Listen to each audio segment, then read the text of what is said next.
Tip number 1 in how to play faster in soccer is to think before you get the ball. Players generally reside in one of two groups. The first is those that react to what is happening to them on the field. The second is those that plan and act on that plan. The first type of player is one that only scores a few goals a season and often lacks confidence. The second type of player is the one that leads their team in goals and assists, is a leader on their team and often plays every single minute of the game. Therefore, tip number 1 is to take a look. Tip number 2 is make a plan, and tip number 3, revise that plan as needed. Make sure if you're receiving a pass with your back facing the net that you need to score in, that you're taking a quick look over your shoulder as you're going in to receive that pass. Quickly looking before you receive a pass will allow you to get a picture in your mind of where everyone is on the field. This will allow you to decide on your plan of action even while you're not facing the direction in which you need to go. When professionals play, they swivel their head frequently to take quarter of a second looks. Next, make a plan of action on how to proceed once you actually get the ball. More often than not, you're not going to be past the ball, so you've got to be able to keep revising your plan as you play. You don't need a detailed plan of every dribble that you're going to take, but you want a general idea of what you plan to do with the ball. By the way, I'm Dylan Joseph, trainer and #1 best-selling Amazon author. For example, say you're a midfielder in the middle of the field looking to receive a pass from a defender. Make sure that you're constantly checking over your shoulders as you're looking to receive that pass. For example, taking that quick look allows you to see that there's pressure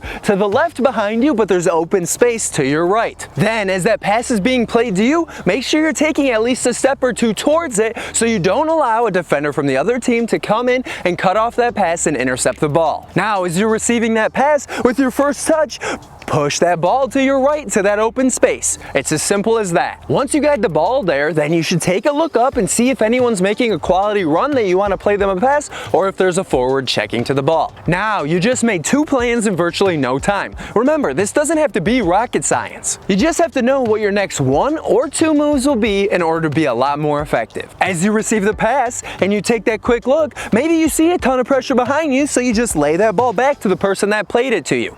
Don't overcomplicate this. The reason why coming up with a plan is so essential is because imagining your shot, your foot skills, your dribbles, what you're going to do with the ball once before you do it is as if you've almost already done it before in your mind, so that when you go to do it with your body, it'll be the second time that you're doing it. Creating a plan in your mind is roughly 70% equivalent to having already done that plan in reality. This visualization is key for acting upon others and not reacting to others. Acting versus reacting is the difference between a team leader and a bench warmer. Though it's rarely the case that everything goes perfectly as planned, so you need to be able to revise your plans as different situations develop. Tip number 2 in how to be a quicker soccer player is to take moving first touches. This is such an important tip for all soccer players, and especially for those that may not be that fast of runners but want to be really fast soccer players. A moving first touch, also known as an attacking first touch, doesn't necessarily mean that your first touch is attacking the defender on the other team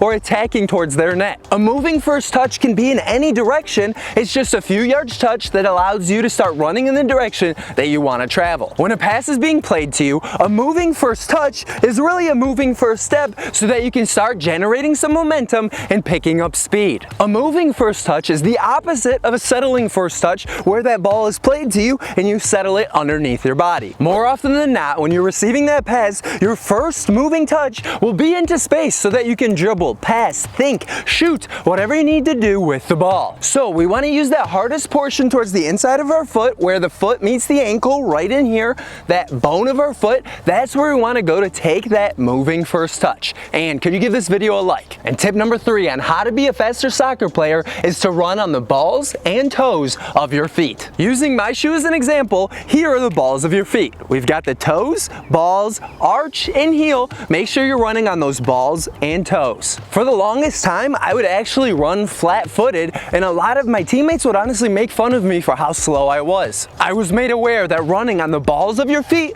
would make you faster. In order to practice, I would do sprints and go for some jogs a few times times a week until I was comfortable being able to run on the balls of my feet. I gotta be honest, it was really awkward at first, but with a lot of practice and time, I finally got to the point where teammates were asking me to race to see if I was the fastest player on the team. A few things to avoid when trying to be a much faster soccer player are: number 1, avoid saying that you're a slow player. Players become as good as they think they can be. Therefore, do not limit your abilities by limiting your mindset. Number 2, avoid being that player that expects to get better with time, but without practice. Don't be afraid after a practice in your backyard on the sidewalk to go for a few sprints. Even if someone makes fun of you, you're trying to actively improve yourself, so don't worry about their feedback. Your most important goals for today is to try to be slightly better than you were yesterday and to subscribe.